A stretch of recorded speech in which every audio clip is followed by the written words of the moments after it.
এবার বাণিজ্যের আড়ালে অর্থ পাচারকারীদের গলা চেপে ধরতে চায় কেন্দ্রীয় ব্যাংক।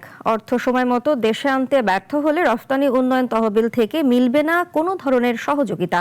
পাশাপাশি ইডিএফ ঋণ সময় মতো পরিশোধ না করলেও একই সিদ্ধান্ত নেওয়া হবে খেলাপি ঋণ গ্রহীতাদের বিরুদ্ধে। সাদামানের রিপোর্টে বিস্তারিত। মূল্যবান বৈদেশিক মুদ্রা খরচ করে বিদেশ থেকে কাঁচামাল আনা হয়। দেশের শ্রম, ঘাম, অবকাঠামো ব্যবহার করে পণ্য উৎপাদন করা হয়, পরে তা পাঠানো হয় বিদেশে। কিন্তু আয় দেশে আনেন না অনেক রপ্তানিকারক। বাণিজ্যকে পুঁজি করে বিদেশে গড়ে তোলেন সাম্রাজ্য, বাড়ি, গাড়ি।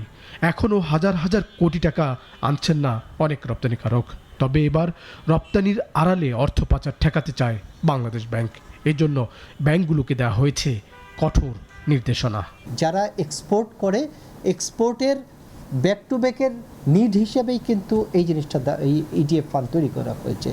এক্সপোর্ট প্রসিড যদি ঠিকমতো আসে, কারণ তবে তো আর এক্সপোর্টের মাধ্যমে অর্থ পাচারের সুযোগ আর থাকছে না।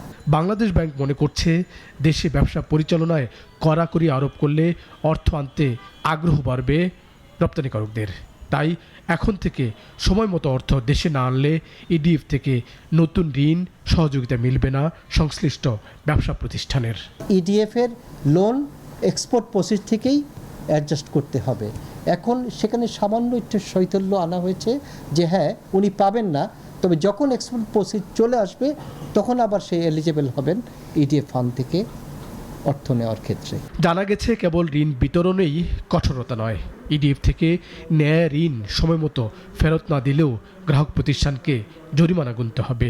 ব্যবসায়ীরা বলছেন, কেবল কড়াকড়ি আরোপ নয়, তহবিলের আকারও বাড়াতে হবে কেন্দ্রীয় ব্যাংককে।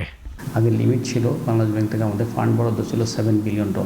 এখন এটা নামতে নামতে এটা চলে আসে $2 বিলিয়নের মতো কাছাকাছি। এবং ব্যাংকগুলো যখনই আপনার ফান্ড চায় তখন দেখা যায় 60 দিন 90 দিন সময় লেগে যায়।